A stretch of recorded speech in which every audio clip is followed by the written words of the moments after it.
All right. Hello, Central Region. Happy to be here live and live and in action with you guys on a Friday afternoon, Friday evening. I get to talk to you about winter break internship. So if you can, in your notes, just throw that in there right at the top of your notes.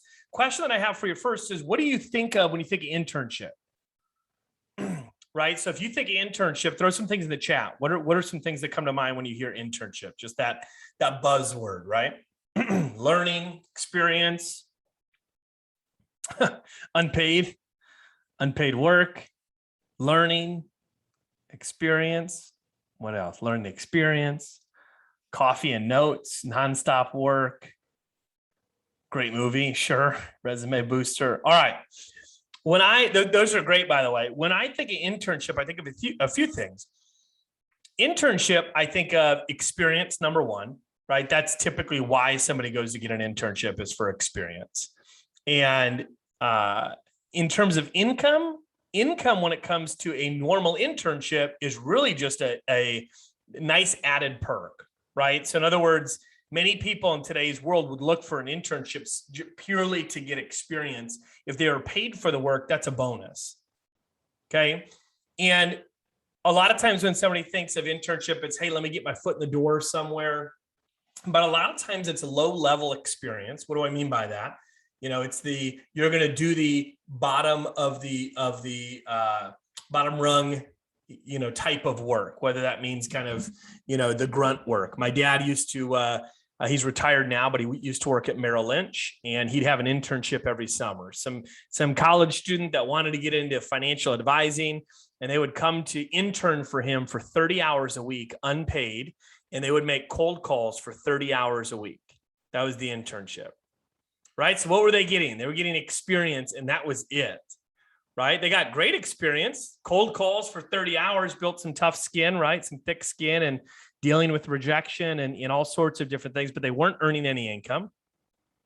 And, sure, they were getting their foot in the door at Merrill Lynch. But when I think of what an internship should be more than one thing. It should be beefing up your resume, getting great experience. It should be getting paid, right? You should be getting paid this winter. We're going to talk about that. You should also be getting your foot in the door. We're going to talk about what that means with us over winter break. And then the last one, I do not think an internship should mean this, but go ahead and write down trip.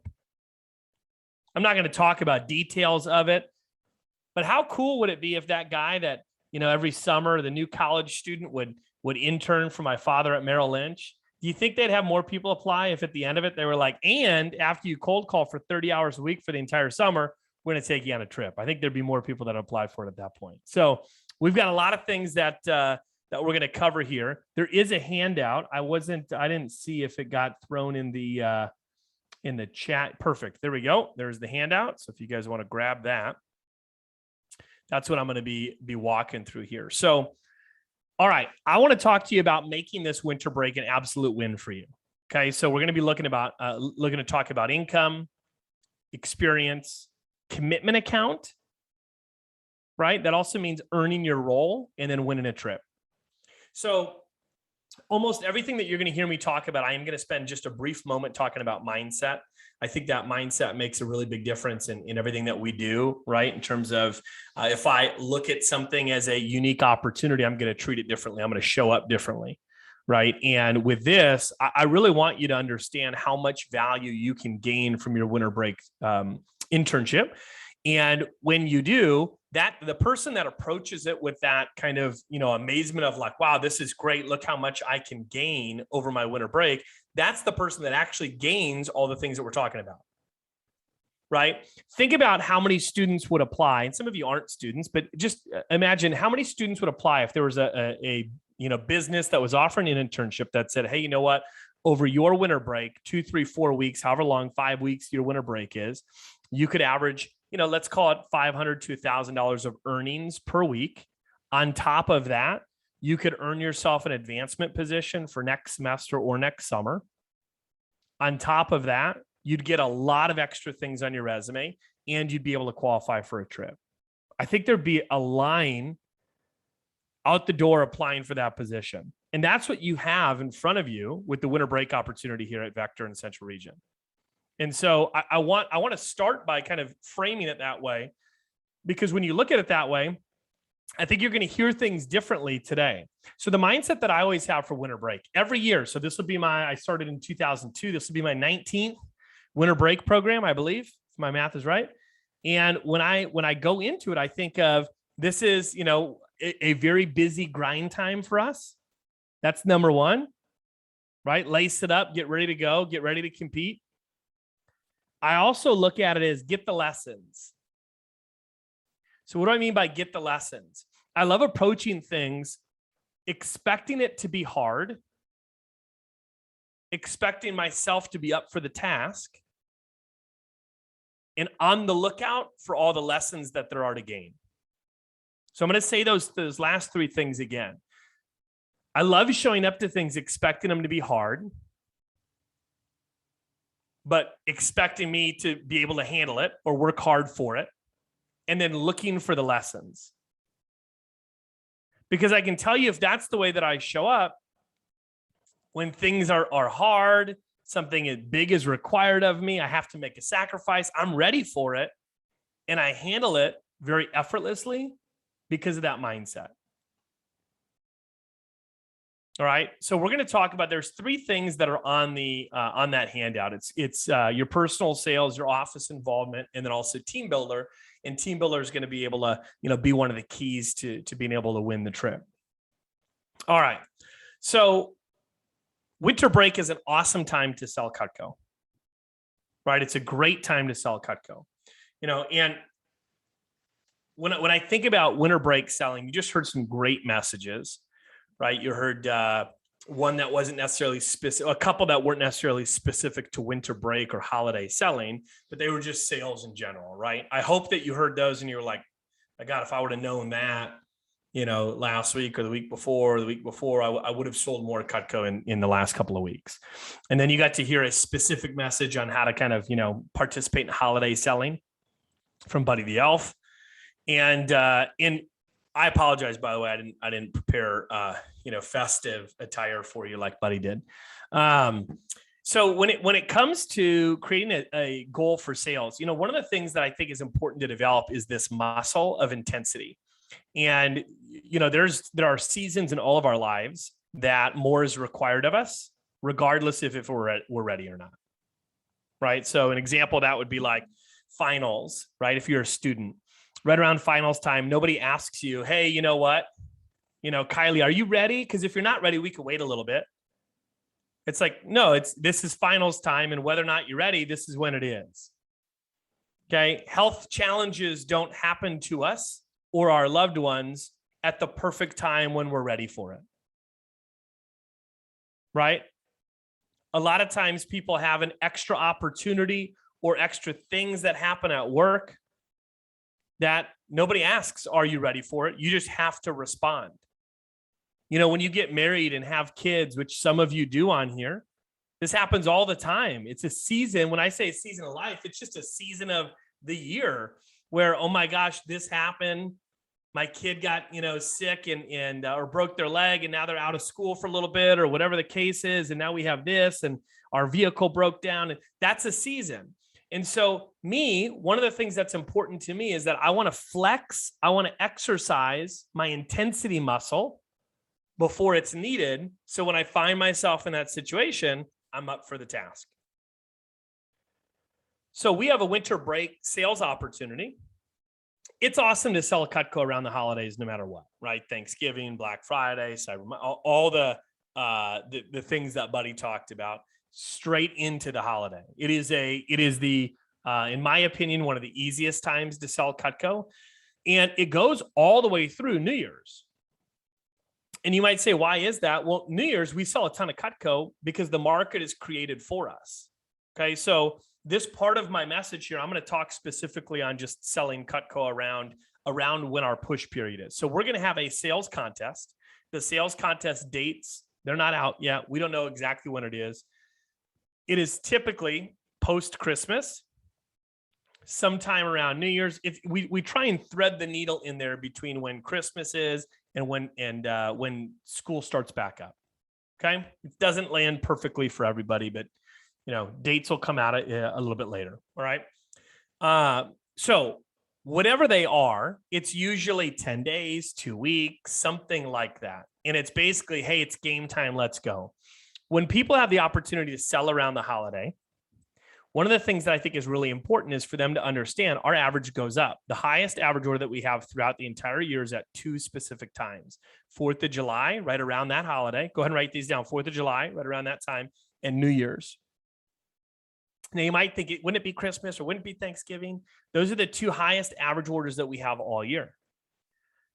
And there's a few reasons that go into it, but for New Year's specifically, I'm gonna rifle these off somewhat quickly. But when it comes to New Year's, there's a market that's been created for us by big box marketers, by big box stores, by the mattress companies, the furniture stores, the electronic stores, those large chains. They spend, and car dealerships, they spend tons of dollars, millions of advertising dollars, advertising New Year's special, blowout sale, New Year's, 4th of July, same deal. And so what happens if I'm an HM30, I'm bombarded with these ads of buy. It's all over the place. And so now these large corporations are really intelligent and they have tons of data that support spending money on these advertisements makes sense financially because people spend more money. So this market is created for us. We don't advertise, but we benefit from it. So that's something that's really important. People also just got done cooking more between Thanksgiving and Christmas than they do at any other time of the year. Well, if my knives are mediocre to less than mediocre, my frustration is at a high point exiting Christmas. Wouldn't you agree? I just got done using these crappy knives for so long, but who am I focused on buying things for? Right? Gifts and all these other things. Well, when it comes to post-Christmas, things settle down a little bit. And lo and behold, somebody calls them for a Cutco presentation. Yeah, fine, I'll sit through it. And then they're like, oh, knives? You're going to hear this more after Christmas than any other time of the year. I was just saying to my husband or to my wife, we needed to get new things. It's crazy that you called me when you did. No, it's not crazy. We have the sales contest every year, and you're going to see this happen. And you're going to get to take advantage of these larger, kind of prime selling times. Okay. New Year's resolution, get healthy. Hopefully that makes sense. Getting healthy typically means cooking more at home, meal prep, all that kind of stuff as well. Let me buy some stuff that's going to help out with it. So there's a lot of things that go into this.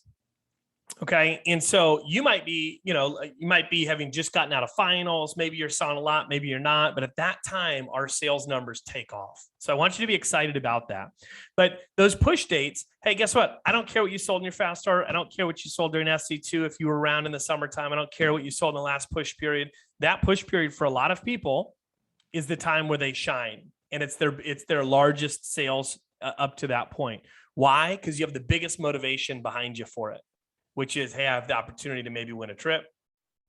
And you also have a couple of weeks dedicated where if you're selling right now, which you are, around classes and everything else, how nice is it going to feel when you don't have those things in your schedule, right? And you're just like, man, it'd be great if I could just go to Champs Club every day and I could focus on selling and I could do demos wherever. So a key for this is I want you to get a sales objective, a sales goal with your manager for your winter break.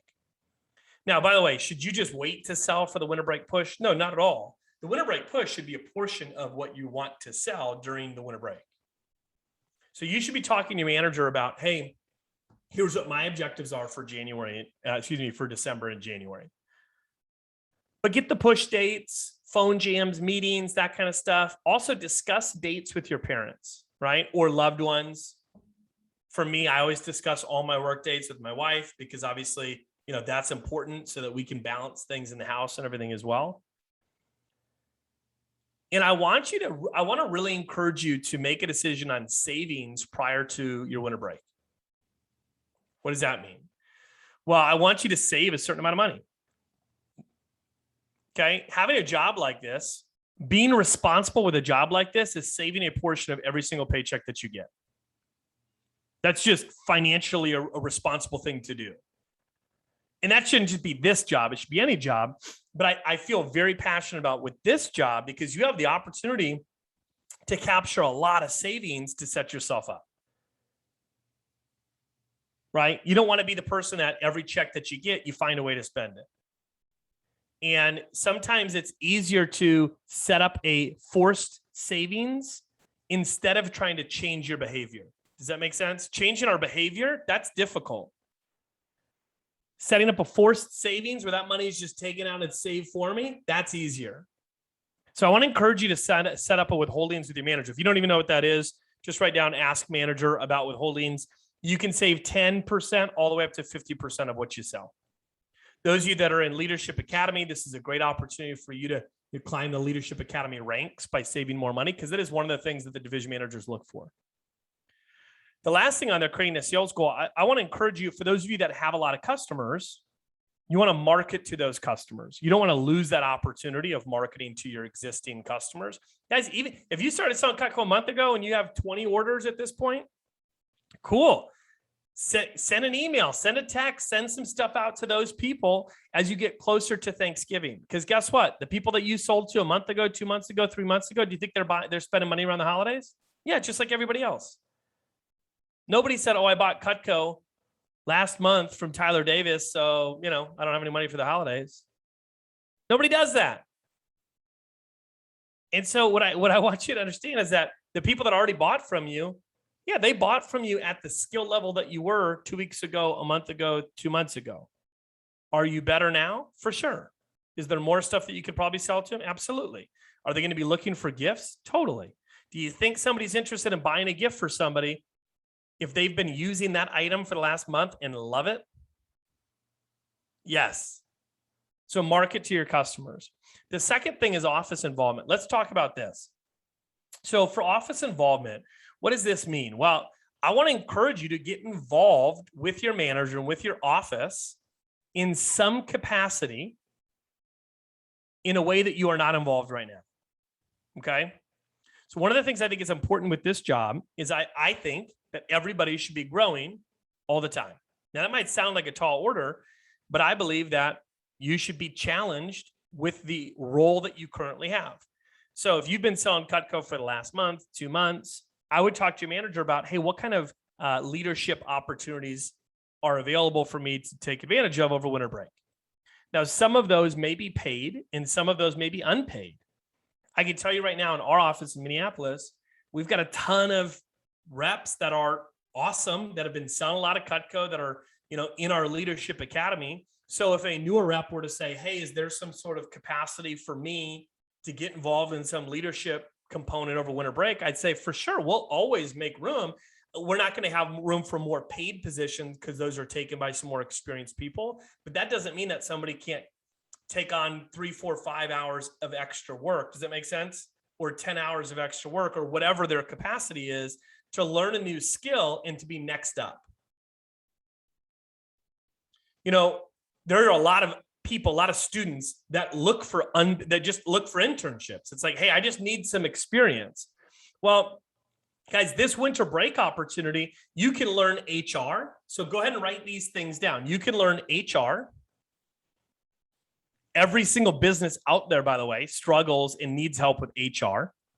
That means finding, interviewing, hiring, and training employees. That's what HR is, right? And then there's other facets of that, retention, all that. But we do a lot of interviewing with our offices. We do a lot of outreach for positions. So if you want any HR experience for your resume, that is a absolute plus on your resume when it comes to advancing at any business that's out there. Every office has room for more help on that. If you want to get some leadership and coaching experience, go ahead and write that down.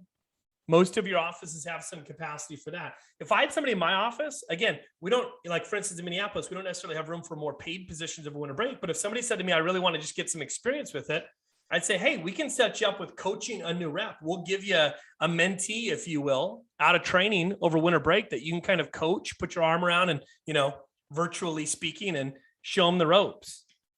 And what's great about that is when you're coaching, you actually perform also at a higher level. Why do you perform at a higher level if you're coaching somebody? Well, you're telling them exactly what they should do. So it's a lot easier for you to follow your own advice. Does that make sense? It's just like if you have an accountability partner with your fitness or your health. it's a lot easier for you to stick to the things that you need to know or need to do. So we have HR, we have leadership and coaching. I also want you to write down administrative. Administrative would be helping with some of the admin things that each office has. Another thing to put down would be digital media. If you want to help out with some of the, social media things that we do in our offices, that's obviously only going to be a bigger thing that companies are looking for. So what I would say is talk to your manager about a potential role and duties of what that would look like. You also want to give your personal schedule of family holiday, travel, that kind of stuff to your manager. So I'll cover this here in a second. Then I would ask, what kind of interviews would you maybe be able to watch and or run? So like shadow, that's what we do first.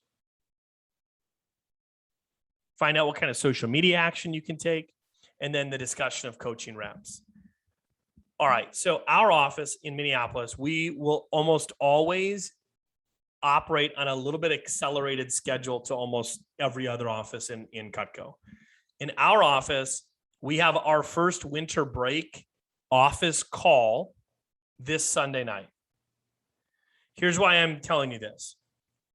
If you're not in Minneapolis, which most of you are not, your office will have their first winter break call probably the week after, somewhere around October 31st, November 1st, November 2nd, somewhere in there.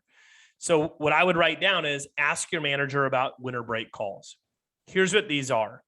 There's short weekly calls where your manager is going to be partnering with some select people to build their winter break business plan. So if I'm you, I'd want to be proactive about that and say, hey, I'd like to get involved. What does it look like? What are our calls?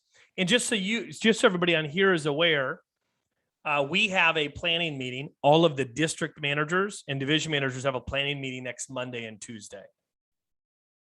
So if you were to text your manager now and say, when's our first winter break call? They might say TBD, to be determined.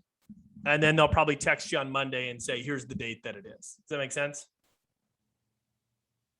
But I want that to be on your to-do list so that, again, you're kind of front of the line when it comes to that. So the winter break, if I have somebody that comes to me and says, hey, I would love to get any experience I can over winter break, then you know what I'm looking at? I'm like, great, I'm going to find some sort of paid leadership position for this person either in the spring or in the summer. So one of the things that you're going to hear me talk about all the time, anytime that I give a message at any type of meeting, I love to talk about position of choice, always putting yourself in a position of choice. And there are a lot of students that will say, well, I don't know, I might be getting blank next summer. Right? So what does that mean? Well, they might be looking for something that's in more in their field than maybe selling Cutco or whatever. Well, what I would say is it's never a bad thing to have more options. Because when you have more options, you're in the driver's seat. Okay, let me tell you a story about a guy named Jake. I'm not going to tell you his last name because he's a real person. This isn't a positive story, okay? Jake was somebody who sold Cutco in my organization in 2015, I believe it was. He was a student at a local university in the Twin Cities. Jake was from the Twin Cities. Jake sold a lot of Cutco in the summer. He sold over $30,000 at Cutco. He was a top rep. He was really good at the job. And Jake was going to school at, well, I was about to say, he was going to business school. And I could say it, he was going to Carlson School of Management. It's a huge university, so Jake doesn't narrow it down. And I said, Jake, I think that you would have a place in our leadership program. We'd love to kind of mentor you up in the business through our leadership academy, get you involved over a winter break position. That way you could earn yourself an assistant manager or sales manager position for next summer. And the option would be yours. And Jake said, yeah, I'm going to do this internship with my buddy's dad's company. And I said, oh, got it. What's the company? He told me. I said, do you have the internship? And he said, well, I don't have it yet, but I've already talked to my buddy and I'm going to get it. And I said, Jake, if you don't have it, it probably makes sense for you to keep your options open. And he said, no, I'm going to get this internship. I said, no offense, but if your buddy's dad runs a successful company, he just doesn't give out internships because you're his kid's friend. Like, you have to earn it. Right. And he's like, yeah, I'm pretty sure I'm going to have it. I'm like, Jake, I would not be offended if you just kept your name in the hat here and you said to me, hey, odds are I'm probably going to be doing something else. I would cheer you on to say, I hope you get that. Well, Jake said, no, I'm certain I'm going to get this. I said, all right. Now, the position that Jake would have had in our office, he probably would have earned somewhere about $15,000 that next summer, right? Well, what happened? I didn't follow back up with Jake. I come into the office on some random day in May, late May, and look, lo and behold, who's there? Jake, I almost said his last name. Jake is there, and he is washing our windows. Not because I asked him to, and he's an assistant manager. He got a job, not an internship. He got a job doing manual labor, washing windows. Now, there's nothing wrong with a manual labor job, but that wasn't the internship that he was going to get from his buddy's dad. So what happened? It fell through, like I've seen happen for so many individuals, and he didn't have another option. And so the biggest tip that I have to anybody is be the person that's in the position of choice. When somebody offers you a job, always be the person that's like, let me consider, I already have these other opportunities here. How great to always be in control of your own situation and not be the person that's waiting, hoping for a certain situation to be. In winter break, you have that opportunity to earn that here with us. The full opportunity when you put everything together, the income / business resume experience / high level of personal growth that you get with a leadership role here is unmatched for most individuals. For students, I've never seen the same opportunity of those three coming together. And over winter break, you have the opportunity to really earn that for yourself. The third thing that's on there, and I'm not going to spend much time on that handout, was the team builder. If you're interested in going on a Cutco trip, which by the way, you should all be interested in because they're awesome. I just got back from Las Vegas this week and it was awesome. Right? I've gone to Las Vegas plenty of times on my own. It's always better when I go with Cutco. Why? Because they pay for a lot of stuff. And I get to go with all the other Cutco people. And Cutco people are awesome. So last year, our division went to Gulf Shores, Alabama. And it was an amazing, I don't even know what it was, 3 days, 4 days, 3 nights, something like that. It was an awesome trip because people got the opportunity to connect and engage with people that they normally wouldn't. And guess what? The people that they're engaging with are people that are like-minded in the sense of personal growth. Does it make sense?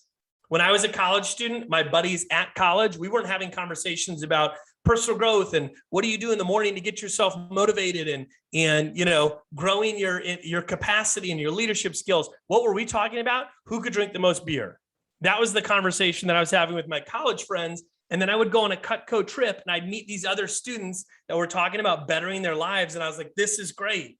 And so the types of conversations and relationships that you get are just different. So if you want to get involved with the winter break trip, the team builder thing is a really big portion of it. So you'll talk to your manager specifically about this. Your division manager will teach you about this, but we do a lot of things to work with the team builder component. We want to build the team with people who want to help build the team. And over winter break, over winter break is the easiest time of the entire year for team builder. And the reason is we have such a unique opportunity for students to get started for 2, 3, 4 weeks to be able to earn quite a bit of cash and go right back to school. So the question that I'll wrap up with is, what if over winter break, you earned more over winter break than you did over any previous month, right? We have students every year over their winter break that will earn more than what they did the previous summer. I had an individual that got started with us in the summer. They had a successful summer. They earned about $4,000. And then that winter break, they worked for 3 weeks and made $6,000. That's awesome. That's a pretty stellar winter break. So what if you earned more of your winter break than any previous month? What if you got more resume experience, right? Line item by line item than any other period of time that you've had a job? What if you earned an advancement opportunity that was yours to deny if you wanted to, and you grew more personally and professionally at the end of their time? I think it would be worth it. I want to encourage you to really get involved over winter break. It starts with you engaging in a conversation with your manager about what that looks like, and really looking forward to what it is that we offer. All right. Have a great rest of the event. Talk to you soon. All right. Give it up for Dane.